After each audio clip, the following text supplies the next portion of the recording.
জিনেরা পাথর কাটছে, আগুনের মতো উড়ে আসছে পাথরের ব্লক। এক বিশাল ইবাদতের ঘর তৈরির কাজ চলছে, যার চারপাশে ফেরেশতা পাহারায়, আর তার মধ্যখানে দাঁড়িয়ে আছেন এক নবী, যার এক ইশারায় চলছে শত শত জিনের পরিশ্রম। এটা কোনো কল্পকাহিনী নয়, এটা ইসলামিক ইতিহাসের বাস্তব একটি ঘটনা।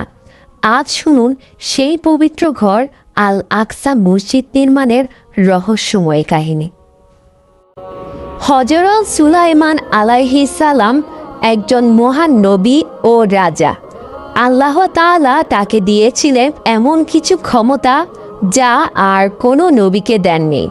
তিনি পাখির ভাষা বুঝতেন, বাতাসকে নির্দেশ দিতে পারতেন, আর সবচেয়ে আশ্চর্যের বিষয়, জিন জাতি তার অধীনে কাজ করত। আল আকসা মসজিদের নির্মাণ। ইতিহাসবিদ ও ইসলামী ঐতিহ্য অনুযায়ী হযরত সুলাইমান আলাইহিস সালাম আল্লাহর ইচ্ছায় একটি পবিত্র ঘর নির্মাণের আদেশ পান। একটি ইবাদতের ঘর যেখানে কেবল আল্লাহর নাম উচ্চারিত হবে।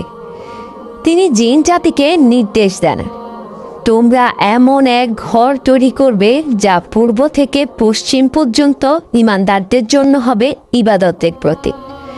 এরপর শুরু হয় অভূতপূর্ব নির্মাণ কাজ।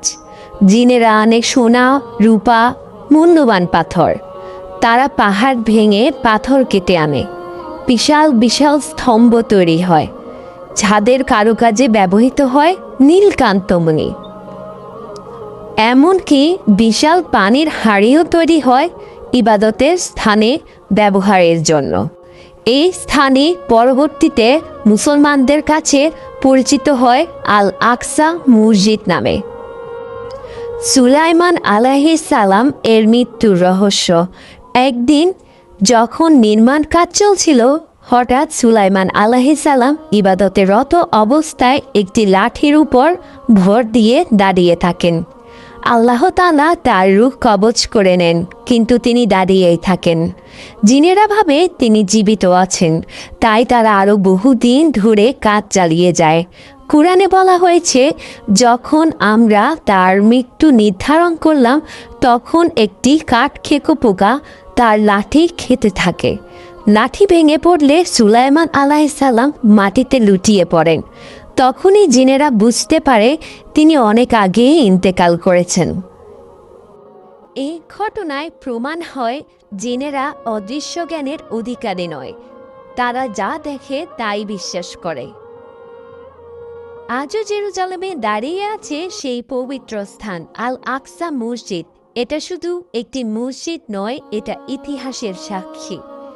এটা জিন জাতির শ্রম, একজন নবীর দোয়া আর আল্লাহর কুদরতের প্রকাশ। তাই মুসলমান হিসেবে আমাদের কর্তব্য এই পবিত্র মসজিদের মর্যাদা রক্ষা করা, এর ইতিহাসকে জানানো এবং এর জন্য দোয়া করা।